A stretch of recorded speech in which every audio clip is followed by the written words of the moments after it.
All right, so John, you wrote a very interesting, basically an op-ed on LinkedIn. I want to start off with your company's individual impact. Just roughly, what percentage of your workers are under H-1B visas? Oh, and negligible. Of our 2,500 employees, I think it's fewer than three. Our team is global and has been global since day one. We are at the first and last mile of global trade. So this won't have an impact on Payoneer specifically in any way, but it does have an impact with CEOs around the world, and specifically with small business owners. All right, so you're saying it's going to have an impact. What in particular? Obviously, these H-1B visas are often given to very skilled workers, but why can't these companies find comparable workers here in the U.S.? I think it's a really interesting moment because I think the new policy will actually increase demand here in the United States for U.S. workers. There's no question about that.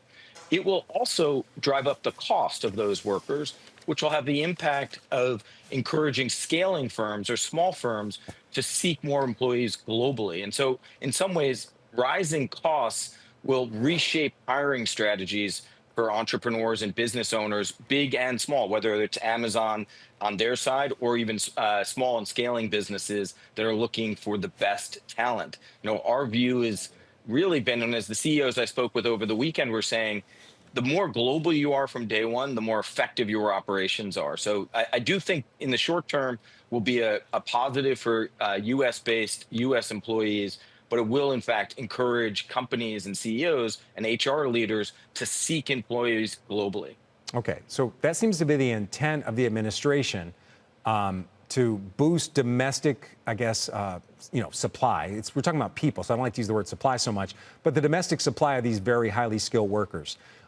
Longer term, as we're in the middle of what a lot of people see as an AI battle between us and China, and maybe even us and other countries around the world, why isn't this a wholly good thing to kind of force some of these large tech companies? We're going to show some of the companies that really rely on H-1B workers to force them to invest here in the U.S. and find comparable workers in the U.S.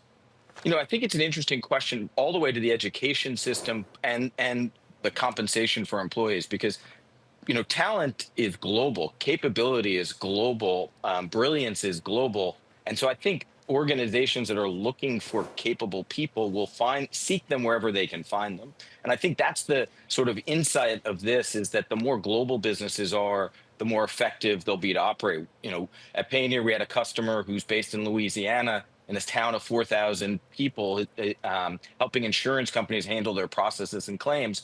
And he couldn't find local talent to do the work, and he found it in the Philippines and around the world. And I do think, the most resilient companies are, and certainly small businesses and scaling firms have a combination, a portfolio of talent helping them achieve their outcomes. All right, I want to get to the other side of your argument. You just mentioned it. Firms that are basically trying to scale up. Do you think this not restriction, but this new fee on H-1B visas, do you think it stifles innovation at the lower level? Maybe an Amazon or Goldman Sachs, they can afford to pay it have these innovative workers that you see as innovative workers.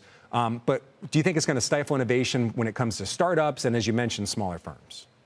It's interesting because the globalization of technology has made it possible to build a global workforce. I do think the long-term effects will be those H-1B visa holders had been people who get jobs, get married, build families, and start companies in the United States. So I think if we think over decades, not days, the impact here will have, I think, some dampening on innovation in the United States and actually foster innovation in emerging markets and emerging market economies, whether that's in Pakistan or Colombia or Bangladesh.